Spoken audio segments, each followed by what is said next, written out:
અજંપ્યો કહેતા વાત રાતનું આખું એ ચિત્ર નલિન રાવળે કેવું તો આપણી સમક્ષ સાક્ષાત કર્યું છે. તો આવા અનેક છંદો આપણા ચિત્તમાં જેમ જેમ આવતા જાય કવિતા કેમ વંચાય અને પછી આ હળવે હળવે હળવે આવતા હરી નરસિંહને બરાબર ખબર છે કે કૃષ્ણ રાત્રે આવે છે, એકાંત મિલન છે કૃષ્ણ અને ગોપીનું, એટલે પેલી પંક્તિ આમ વાંચવાની છે, હળવે હળવે હળવે હરજી મારે મંદિર આવ્યા રે. પણ કૃષ્ણ જ્યારે સાક્ષાત થાય ત્યારે રેવાય? એટલે બીજી પંક્તિ આમ છે, મોટે મોટે મોટે મેં તો મોતીડે વધાવ્યા રે. એટલે કૃષ્ણે કીધું કે આ ખાનગી મિલન છે, શાંતિ શાંતિ. એટલે ત્રીજી પંક્તિ જુઓ, કીધું કીધું કીધું મુજને કંઈક કામણ કીધું રે. શું કામણ કીધું?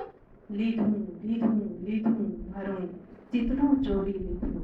અને પરિણામ જાગી જાગી જાગી હું તો સર્વે તે અંગે જાગી રે. ભાગી ભાગી ભાગી મારા ભવની પાવટ ભાગી. તો કવિતા ભવની પાવટ ભગાડતી એવી કાવ્ય યાત્રા છે.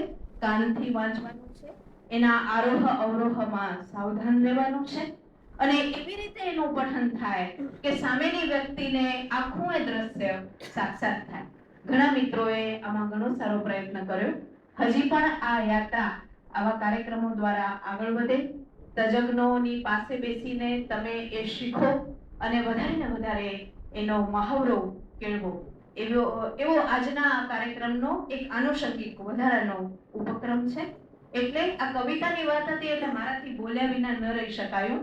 એટલે આને તમે અધ્યક્ષીય વક્તવ્ય નહીં પણ અધ્યાપકીય વક્તવ્ય ગણો એવી વિનંતી છે. આભાર.